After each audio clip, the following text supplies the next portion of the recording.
Tenderay Beef, no other beef so fresh can be so tender, presents Hearts in Harmony, transcribed. K is for Kroger, C is for cut, B is for beef. KCB means Kroger cut beef, and Kroger cut beef means more meat for your money. Remember that fact, ladies. Remember that Kroger cut beef gives you more meat, less waste, and for this reason. Before the meat is weighed and priced, the Kroger method of cutting beef removes excess bone, excess waste, and stringy ends. Yes, that's before the meat is weighed and priced. And listen, you get the top U.S. government grades of beef. Yes, it's tender, juicy, rich red, and marbled with just the right amount of flavory fat. So you get better value in top-grade beef. Let's take a Kroger cut chuck roast as an example. Before the roast is weighed and priced, the Kroger method of cutting beef removes excess waste and stringy meat. You're bound to get a better value because you get more solid meat, only a minimum of bone.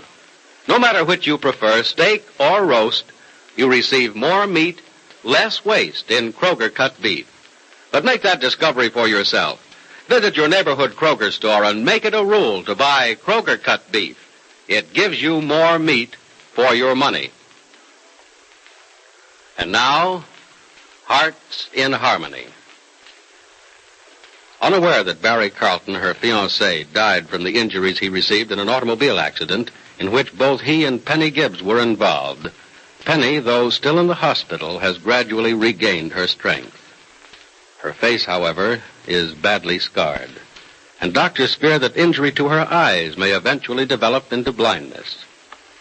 It's morning now, and there's a knock at the door of Penny's hospital room. Come in.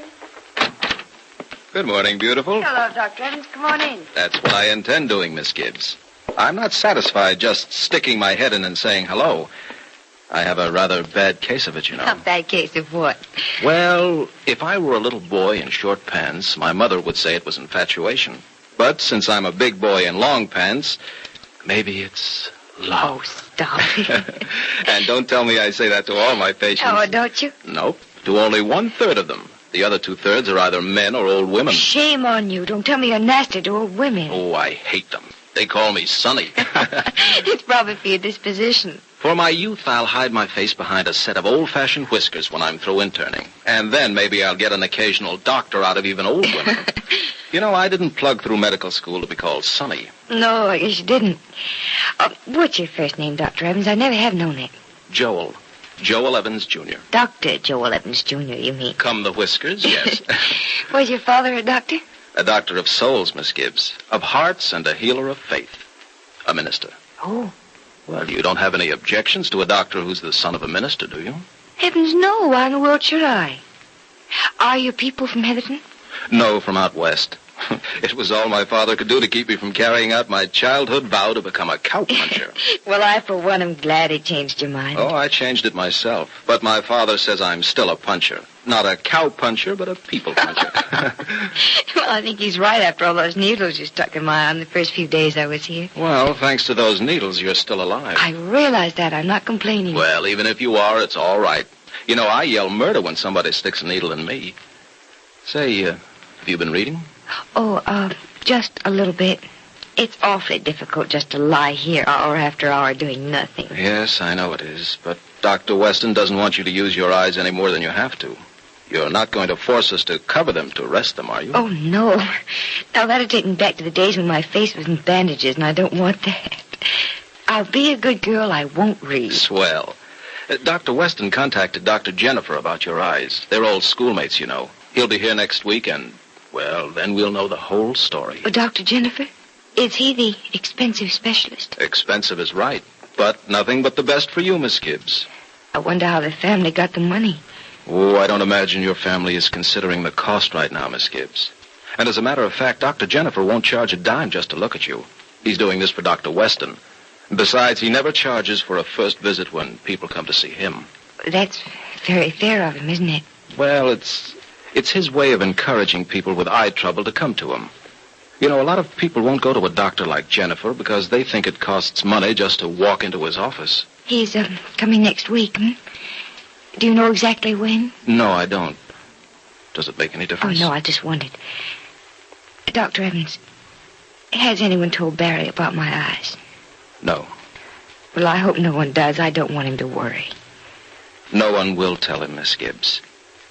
I understand that fellow Keith was here to see you yesterday. Yes, he was. Nice-looking guy. Where does he rate? None of them rate at all. None except Barry. Oh, you must rate them all some way or another. I'm interested because, well, I have no wife and kiddies waiting for me in the doorway of a vine-covered cottage after I come home after a hard day at the I'm office. sure you'll have the wife and the kiddies in the cottage one of these days. What? No vines? Oh, pardon me for forgetting the vines. Well, you're forgiven, providing you sign a contract with me to help plant the vines when the house is built. Barry and I will both help you. Nope. I want just you. Well, we'll see. Dr. Evans, when can I see Barry? I'll have to talk to Dr. Weston about that. Nurse Brill tells me you're eating a lot better these days. I'm glad to hear it. Dr. Evans. Dr. Evans, why does everyone change the subject every time I mention Barry? Do they? Every time I so much as mention his name. Why, I wasn't aware of that. Oh, you just changed the subject just now. Did I? You know you did. Well, if I did, it wasn't conscious. I think it was. I'd like to know why. Dr. Evans, why can't I be told about Barry, how he is, how he's getting along? Why can't I see him? I'll speak to Dr. Weston. That's what everybody says. I'll speak to Dr. Weston. Well, I want to see Barry. I'll demand to see Barry and know a good reason why, and I'll speak to Dr. Weston. Wait, Miss Gibbs. Don't phone him just now. He's in conference. I'm sorry. I'm going to talk to him. Please trust me. I'll see him the minute he's out of conference. All right. Thanks, Miss Gibbs. And please don't excite yourself like that again. I will unless I get to see Barry. Dr. Weston should be free in a few minutes. I'll be outside his office waiting for the conference to break up. I'll see him for you then. And that's a promise. I'll get it, Nora. Hello? I'd like to speak to Mrs. Jed Billings, please. This is Miss Billings. Oh, Mrs. Billings, this is Dr. Weston at the Heatherton Hospital. Oh, yes, Dr. Weston. Oh, Mrs. Billings, Dr. Evans just came in to see me. Uh-huh. It seems your daughter insists on seeing young Carlton. Oh, dear. Can't she be talked out of it? I'm afraid the stage of talking her out of it is past, and we've run out of excuses for keeping her away from him. Well, then, that means we have to tell her, doesn't it? Yes, I'm afraid it does. But, Doctor, is she strong enough to be told? We'll have to take that chance.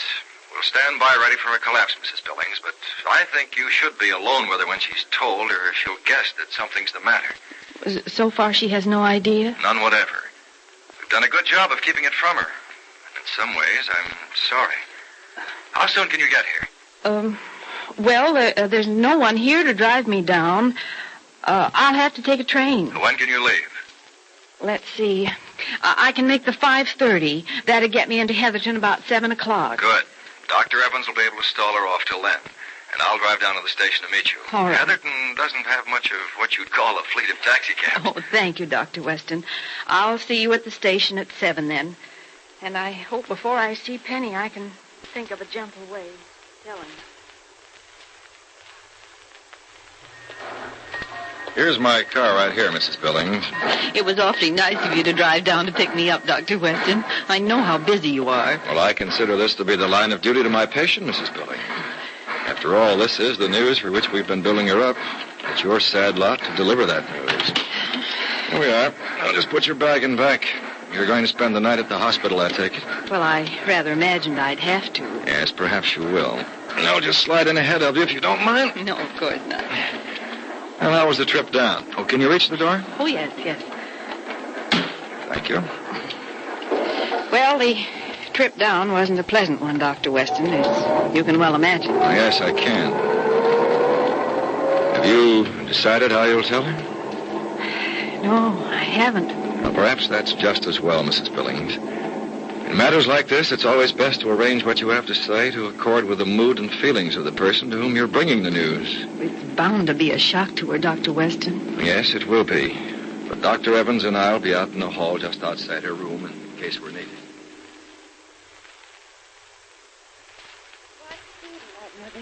I thought you were going to spend a few days in Rossville. You do need the rest. Well, I thought I'd put off the rest until you're a little better, Penny. Oh, darling, I'm all right. I understand Dr. Jennifer's coming next week to look at my eyes. You want to be here then? I'll be here. Darling, tell me truthfully, how do you feel? I feel all right. But I'd feel a lot better if they let me see Barry. I know, dear. Mother, I have to see him or be given a logical reason why I shouldn't. And don't change the subject this time, please. Have I changed the subject before? Every time I say anything about Barry, you and everybody else changes the subject. Penny, I have to tell you something. There you go. You see, you are changing the subject. No, this isn't changing the subject. This is about Barry and about you. I see. Well, darling, what is it? Penny, it may seem wrong for me to say this, but it isn't fair for anyone to devote his or her life to one thing or one person. I know that. But your entire life is wrapped up in Barry, isn't it?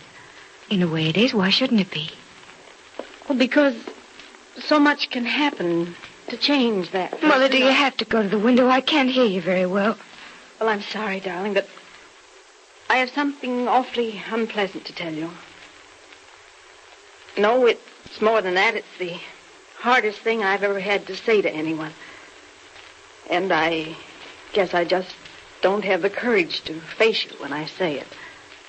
Is it about Barry? Yes, darling. It's about Barry. And maybe you know.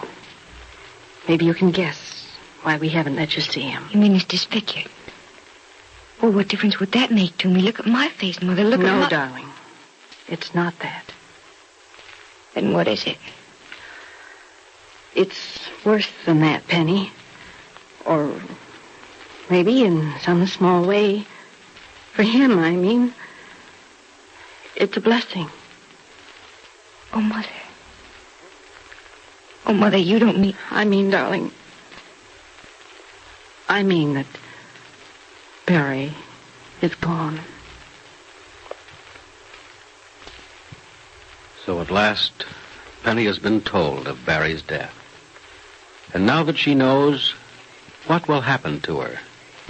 Will her own life be lost because she no longer has a will to live? Be sure to listen to the next dramatic episode of Hearts in Harmony. KCB. KCB. KCB means Kroger cut beef. And Kroger cut beef means more meat for your money. Right. Kroger cut beef gives you more meat, less waste. Because before the meat is weighed and priced, the Kroger method of cutting beef removes excess bone, excess waste, and stringy ends. Take a Kroger cut round steak or roast, for example. The Kroger method of cutting beef removes excess waste and stringy meat before the steak or roast is weighed and priced. You get a minimum of bone, and you get top U.S. government grades of beef. Beef that's tender, juicy, rich red, and marbled with just the right amount of flavory fat. But visit your neighborhood Kroger store and see for yourself. And remember, whether you buy a steak or a roast, Kroger cut beef gives you more meat for your money. Ladies, make plans right this instant to visit your neighborhood Kroger store, the only place you can buy Kroger cut beef. Surprise and delight your family with a delicious and juicy steak or roast. And remember, in Kroger cut beef, you get more meat for your money, because the Kroger method of cutting beef gives you more meat, less waste. Make it a rule to get Kroger cut beef at your neighborhood Kroger store. Be sure to join us again Monday, same time, same station, for another thrilling transcribed chapter of Hearts in Harmony.